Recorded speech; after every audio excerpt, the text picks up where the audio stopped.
Hi நண்பர்களே, நலம் 360 சேனலுக்கு உங்களை அன்போடு வரவேற்கேன். இன்றைக்கி நம்ம வீடியோவில் அதை பற்றி பேச போகிறோம்னா, ரொம்ப சாதாரணமாக இருக்கிற ஒரு சிறிய மசாலா தான், ஆனால் அதோட வல்லமை ரொம்பவே பெருசு. அந்த மசாலா தாங்க மிளகு.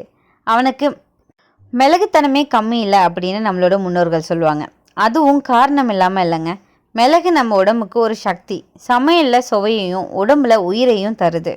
நம்ம அன்றாட உணவில் சேர்க்கப்படுற பொருளான இந்த மிளகு என்னென்ன மருத்துவ குணங்கள் கொண்டிருக்கு அப்படின்றத பற்றி விரிவாக தெரிஞ்சுக்க போகிறோம். இன்றைக்கி நம்ம வீடியோவில் இந்த மிளகோட வரலாறு, அதோட ஆரோக்கிய நன்மைகள் என்னென்ன, இதில் ஏதாவது பக்க விளைவுகள் இருக்கா, இது எப்படிலாம் சாப்பிடணும், யாரெல்லாம் தவிர்க்கணுன்றதை பற்றி விரிவாக தெரிஞ்சுக்க போகிறோம். அதுக்கு முன்னாடி நலம் 360 சேனலை சப்ஸ்கிரைப் பண்ணாதவங்க சப்ஸ்கிரைப் பண்ணிக்கோங்க. மறக்காமல் பக்கத்தில் இருக்க பெல் ஐக்கானை ப்ரெஸ் பண்ணிக்கோங்க. வாங்க வீடியோக்குள்ளே போகலாம். இந்த மிளகு அப்படின்றதுக்கு பிளாக் கோல்டு அப்படின்னு ஒரு பெயர் இருக்குது. பழைய ரோம பேரரசு காலத்தில் மிளகுக்காகவே இந்தியாவை வந்து சேர்ந்திருக்காங்கன்னு வரலாறு சொல்லுது. கேரளாவில் தான் மிளகு முதன்மையாக வளருது. உலகம் முழுக்க இந்தியா மிளகு தான் விலை உயர்ந்தது. இந்த மிளகு கருப்பு மிளகு, வெள்ளை மிளகு, பச்சை மிளகுன்னு பல வகைகளில் இருக்குது. இது எல்லாம் ஒரே செடியிலேருந்து வரும், ஆனால் வேறு விதமாக உலர்த்தினாலே வித்தியாசத்தை தரும். இப்போ பார்க்கலாம் இந்த மிளகு நம்ம உடம்புக்கு என்னென்ன நன்மைகளை தருதுன்னு.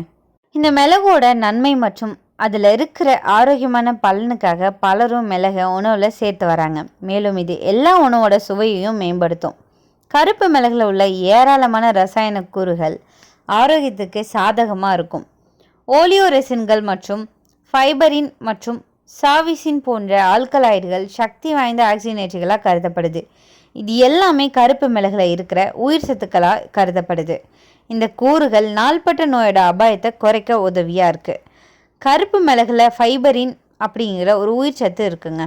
இது புற்றுநோயை தடுக்கும். மேலும் இது மஞ்சளோட கலக்கும்போது அதோட புற்றுநோய் எதிர்ப்பு பண்புகள் இரட்டிப்பாக ஆகும். மிளகுல வைட்டமின் சி, வைட்டமின் ஏ, ஃப்ளவனாய்டுகள் மற்றும் கரோட்டீன்கள் உள்ளிட்ட ஆக்சிடென்ட் இருக்குங்க. இது நம்ம உடலை ஃப்ரீ ரெடிக்கல்களை எதிர்த்து போராடவும் புற்றுநோயை தடுக்கவும் உதவியாக இருக்குது. கருப்பு மிளகை பச்சையாக சாப்பிடும்போது வயிற்றில் ஹைட்ரோக்ளோரிக் அப்படிங்கிற ஒரு அமிலம் வெளியிடப்படுது. இது புரதங்களை உடைக்கவும் மற்றும் ஆரோக்கியமான செரிமானத்தை ஊக்குவிக்கவும் உதவியாக இருக்குது. குடலை சுத்தப்படுத்துறதோட கூடுதலாக ஹைட்ரோக்ளோரிக் அமிலம் கூடுதல் இரைப்பை குடல் நிலைகளிலிருந்து பாதுகாக்குது. எனவே உண்ணும் ஒவ்வொரு உணவிலையும் கருப்பு மிளகுத்தூள் தெளிக்க மறக்காதீங்க. மிளகோட இயற்கையான பாக்டீரியா எதிர்ப்பு பண்புகள் காரணமாக சளி மற்றும் இருமலை குணமாக்க உதவியாக இருக்குது. ஒரு தேக்கரண்டி தேனோட மிளகை சாப்பிட்டு வந்தீங்கன்னா உடனடியாக தீர்வு கிடைக்கும். கூடுதலாக மார்பு நெரிசலை குறைக்க உதவியாக இருக்குது. வெந்நீர் மற்றும் யூக்கலிப்ஸ் எண்ணெயோட மிளகு கலந்து அதிலிருந்து நீராவி பிடிக்கலாம். கருப்பு மிளகுல வைட்டமின் சி அதிகமாக இருக்கிறதால அது ஒரு ஆன்டிபயோட்டிக்காகவும் செயல்படுது.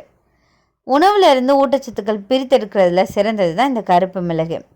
கூடுதலாக சொல்ல போனோன்னா மிளகுல வெளிப்புற அழுக்கில் உள்ள ஃபைட்டோ நியூட்ரியன்கள் கொழுப்பு செல்களை உடைச்சி வளர்ச்சிதை மாற்றத்தை அதிகரிக்க உதவியாக இருக்குது.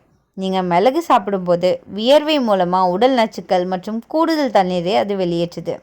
இந்த மிளகோட பல நன்மைகளில் இரத்த குளுக்கோஸ் வளர்ச்சிதை மாற்றத்தை மேம்படுத்துறதும் ஒன்றா இருக்குது. இதனால் நீரிழிவு நோயாளிகள் இதை வழக்கமாக உணவில் சேர்த்துக்கொள்வது நல்லது. இன்சுலின் உணர்திறனை பொறுத்தவரை இந்த பெரும் நன்மை தரும் மிளகை தினமும் உட்கொள்வது நல்ல பலனை தருது. சரும நிறத்தை மீட்டெடுக்க சந்தையில் ஏராளமான மருந்துகள் இருந்தாலுமே கருப்பு மிளகு சருமத்தோட நிறமிகள் பாதிக்கப்படுவதற்கு எதிராக பாதுகாக்குது. மேலும் சருமத்தோட இயற்கையான நிறத்தை தக்க வைக்க இது உதவியாக இருக்கும். தினமும் கருப்பு மிளகை சாப்பிட ஆரம்பிச்சிங்கன்னா சுருக்கங்கள் மற்றும் தோல் பிரச்சனைகள் குறையும். கூடுதலாக சொல்ல போனோன்னா இது முன்கூட்டியே முதுமை மற்றும் கரும்புலிகளை நீக்க உதவியாக இருக்குது. இந்த மிளகு சாப்பிட்டா நம்ம வாயிலிருந்து ஜீரண சாறு வெளியாவதற்கு உதவுது. அதனால் உணவு சரியாக செரிமானாகும், ஜீரண சக்தியும் மேம்படுது. மிளகு தண்ணி, மிளகு கஞ்சி, மிளகு கஷாயம் இது எல்லாமே சளி, காய்ச்சல், மூக்கடைப்புக்கு ஒரு சிறந்த மருந்தாக கருதப்படுது. மிளகு சாப்பிடும்போது உடம்பை சூடாக்கும், குளிர் நோய்களை தடுக்கும். மிளகுல ஃபைபரின் அப்படிங்கிற ஒரு தனிமம் இருக்குது. இது செல்களை சுத்தப்படுத்தி புற்றுநோய் தடுப்பு சக்தியை தருது. மிளகு இயற்கையான ஆன்டிபயோட்டிக் மாதிரி வேலை செய்யுது, தொற்றுக்களை தடுக்குது. இந்த மிளகு கொழுப்பு சேர்வதை குறைக்க உதவும், அதனால் உடல் எடை கட்டுப்பாட்டுக்கு உதவுது. மிளகு நினைவாற்றலை அதிகரிக்க உதவுதுங்க. இதில் இருக்கிற ஃபைபரின் மூளையில் நரம்பு செல்களை ஊக்குவிக்குது. மிளகுல உடலில் ரத்த ஓட்டத்தை மேம்படுத்தி சருமம் பிரகாசமாகவும் உதவியாக இருக்குது. மிளகு இன்சுலின் செயல்திறனை மேம்படுத்தி சர்க்கரை நோயாளிகளுக்கு உதவியாக இருக்குது. இந்த மிளகு வாசனை மூளையில் செரட்டோனின் ஹார்மோன் சுரக்க செய்து அதனால் மன அமைதி கிடைக்குது. வீட்டில் இந்த மிளகை எப்படிலாம் பயன்படுத்துகிறாங்கன்னு தெரிஞ்சுக்கோங்க. நம்ம பாட்டி தாத்தா காலத்துலேருந்தே மிளகை மருந்தாக தான் பார்த்தாங்க. சில முக்கியமான மிளகு கலவைகளால் அவங்க உடல்லேருந்து சில நோய்களையும் போக்கியிருக்காங்க. மிளகு தேன் கஷாயம் சளி, இருமல், தொண்டை வலி எல்லாவற்றுக்கும் சிறந்தது. 1 டீஸ்பூன் மிளகு பொடி, 1 டீஸ்பூன் தேங்காய், கொஞ்சமாக தேன், இது எல்லாம் நாள் ஒரு முறைக்கு சாப்பிட்டு வந்தீங்கன்னா உங்களுக்கு சளி, இருமல், தொண்டை வலி போகும். மிளகு, இஞ்சி, துளசி கஷாயம் காய்ச்சல், சளி, உடல் வலி, தொற்று இது எல்லாத்தையுமே இது போக்குற ஒரு இயற்கை மருந்து மாதிரி செயல்படும். அடுத்தது மிளகு கஞ்சி. வெறும் வயிற்றில் சாப்பிட்டா ஜீரண சக்தி அதிகரிக்கும், குளிர் குறையும். மிளகு பொடி ப்ளஸ் தயிர் உடல் வெப்பம் அதிகமானவங்களுக்கு குளிர்ச்சியை தரும், ஆனால் சுவையும் சேர்க்கும். மிளகு எண்ணெய் வலி இருக்கிற இடத்துல தடவினா நரம்பு வலி குறையும். இவ்வளோ நன்மைகளை இந்த மிளகு கொடுத்தாலுமே இதுலேயும் சில பக்க விளைவுகள் இருக்க தான் செய்யுது. எதுவும் அளவுக்கு மிஞ்சினா அமிர்தமும் கூட நஞ்சு தானே. அதே போல் மிளகும் அதிகமாக எடுத்தால் சில பக்க விளைவுகளை தருது.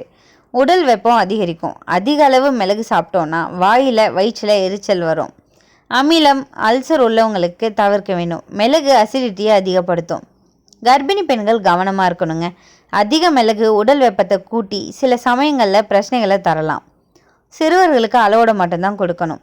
சிறிய அளவில் கொடுக்கறது போதுமானது. அதிகமாக சாப்பிட்டா தொண்டை எரிச்சல் ஏற்படும். மருந்து எடுத்துக்கொண்டிருக்கவங்க மருத்துவரோட ஆலோசனை இல்லாமல் இதை எடுத்துக்கக்கூடாது. மிளகு சில மருந்துகளின் செயல்பாட்டை பாதிக்கலாம்.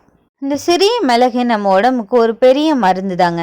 ஆனால் எதுவும் அளவோடு சாப்பிட்டா தான் நல்லது.